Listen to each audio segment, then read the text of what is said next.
پارتی و بارزانی لە هەرێم خەریکی دروستکردنی پەرتەوازەین و لە هەوڵی یەکخستنی ماڵی عەرەبی سونەدان هەوڵەکان بۆ گەیشتن بە لێکتێگەیشتن و ڕێکەوتنی سیاسی بەردەوامن بۆ ئامادەکاری پێکهێنانی حکوومەتی نوێی عێراق. چاوەکان لەسەر جوڵە و کۆبوونەوە و لێدوانی هێز و هاوپەیمانی و کەسایەتیە سیاسیەکانن. لەو چوارچێوەیەشدا میدیاکان سەرنجیان لەسەر جوڵەی سەرۆکی پارتی دیموکراتی کوردستان چڕ دەکەنەوە بۆ ئەوەی بزانرێت ئاراستە و مەیلیان لە عێراقدا بە چ ئاراستەیەکدایە، پاڵپشتی چ لایەنێک دەکەن و چۆن دەیانەوێت بەشداری حکوومەتی نوێی عێراق بکەن. سەرەتا چاویان لەوەیە بارزانی و پارتی لە ناوخۆی کوردستان دەیانەوێت چی بکەن، لەگەڵ کام هێز و بە چ ڕێکەوتنێک یان ململانەیەکەوە ڕوو لە بەغدا دەکەن. هێزە سیاسیەکان چاویان لەوەیە پێکاتەی کوردی هێز و پارسەنگی لە بێژن بدرێت دواتر مامەڵی لەگەڵ بکرێت. پارتی لە کوردستان هەمیشە مەیلی برا گەورەیی هەبووە و بیانووی بۆ ئەم مەیلەش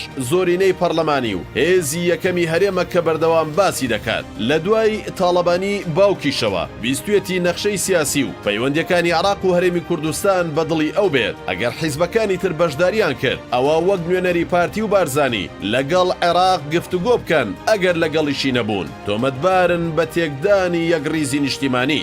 بۆ نمونە بۆ گفتوگۆکانی بودجەی هەرێمی کوردستان شاندێکی تایبەت هەبوو بە سەرۆکایەتی قوبا تاڵەبانی جێگری سەرۆکوەزیرانی هەرێمی کوردستان. چەند جارێک چووە بەغدا میدیای پارتی وەک نوێنەری مەسرور بارزانی وێنای دەکرد هەر کەسێک هاوشان یان ڕکابەری پارتی دەربکەوێت پارتی قبوڵی ناکات. لە دروستکردنی کابینەی پێشوو سەرۆک کۆماری عێراق لە پەرلەمانی عێراقەوە هەڵبژێردرا. پارتی جگەلەوەی پیرۆزبایی لە دکتۆر بەرەم ساڵح نەکرد. ماوەیەکی زۆر میدیا فەرمی و سێبەرەکانی گڕیان لێدەباری لەبەرەوەی با مبارەکەی سەرۆکی پارتی نەبوو بووە سەرۆک کۆماری عێراق. ئێستاش جارێکی تر دەیەوێت ئەو ئاڵۆزیەی ناو یەکێتی بقۆزێتەوە و پۆستەکانی بەغدا بۆ خۆی دابەشی بکات. لە کاتێکدا پۆستی سەرۆکایەتی هەرێمی کوردستان و پۆستی سەرۆکایەتی ئەنجومەنی وەزیرانی هەرێمی کوردستانی لەدەستدایە بە پێعورفی سیاسی و ڕێکەوتنی دوولایەنە پشکی شێری پۆستەکانی بەغدا دەبێت بۆ یەکێتی بێت. ئێستا پارتی لەسەر ئەم جیاوازیانە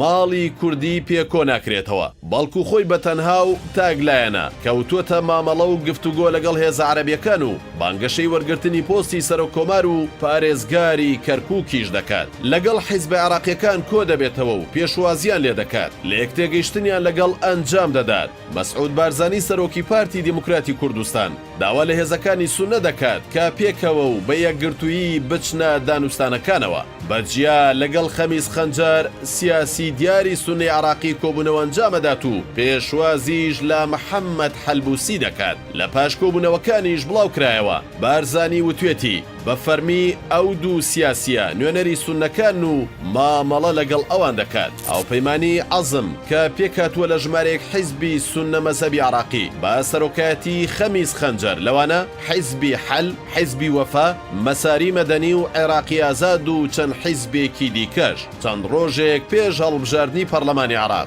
خەمیس خەنجەر لە ئەنکەرە لەگەڵ ڕەجەب تەیب ئەردۆغان سەرۆککۆماری تورکیا کۆبوونەوەیەکی داخراوی ئەنجامدا دواتر بڵاو کرایەوە کە داوای پاڵپشتی لێ کردووە. چەند ڕۆژێک پاش هەڵبژاردنیش بەیاننامەیەکیان بڵاو کردەوە و ڕایانگەیان لەگەڵ هاوپەیمانی تەقەدوم کە محەممەد حەلبوسی سەرۆکایەتی دەکات لە یەکتێگەیشتنیان هەیە و کارەکانیان بە هەمەهەنگی ئەنجامەدەن لە عێراقی نوێدا.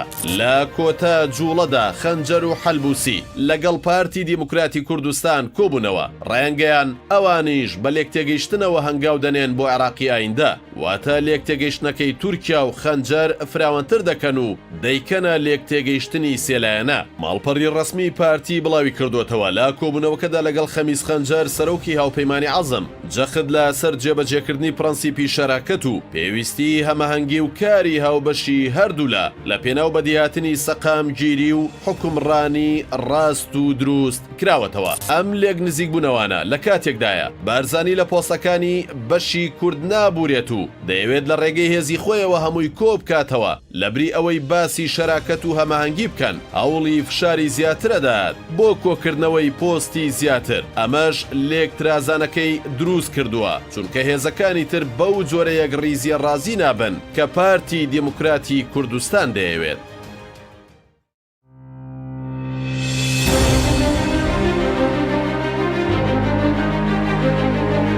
Thank you.